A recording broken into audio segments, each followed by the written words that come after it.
एक बार की बात है, कुछ गिद्धों का झुंड शिकार की तलाश में उड़ते उड़ते एक ऐसे टापू पर जा पहुंचता है जो समंदर के चारों तरफ से घिरा हुआ था।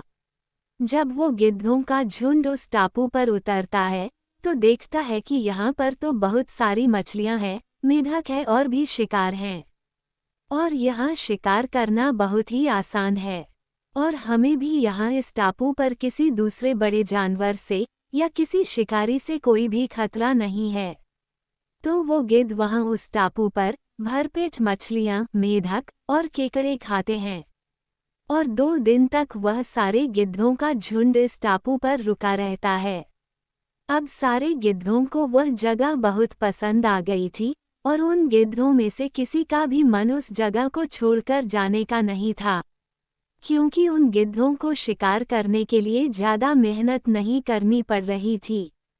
सब कुछ उन्हें बिना मेहनत के उस टापू पर ही मिल रहा था।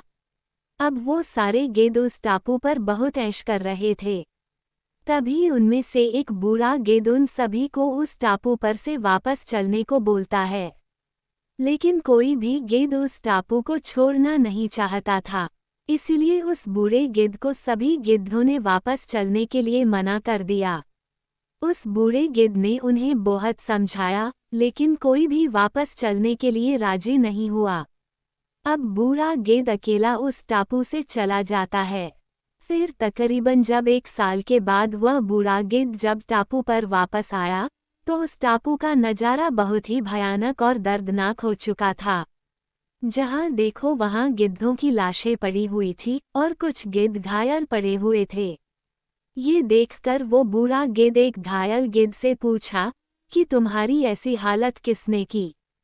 तो उस घायल गिद्ध ने बताया कि आपके जाने के बाद हम सभी टापू पर बड़े ही मजे की जिंदगी जी रहे थे, लेकिन एक दिन इस टापू पर एक बड़ा सा जहाज आया और उस जहाज से बहुत सारे चीते बाहर निकाले।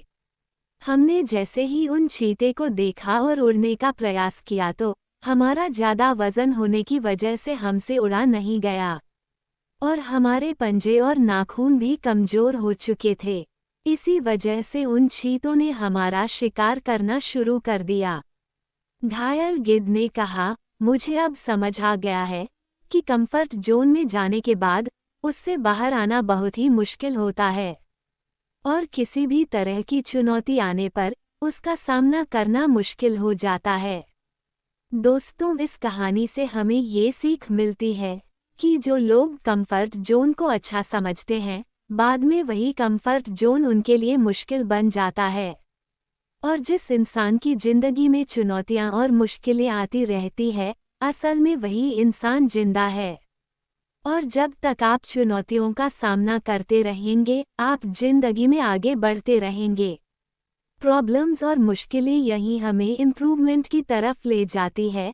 जिसकी जिंदगी में प्रॉब्लम्स नहीं, उसकी जिंदगी में इम्प्रूवमेंट्स नहीं।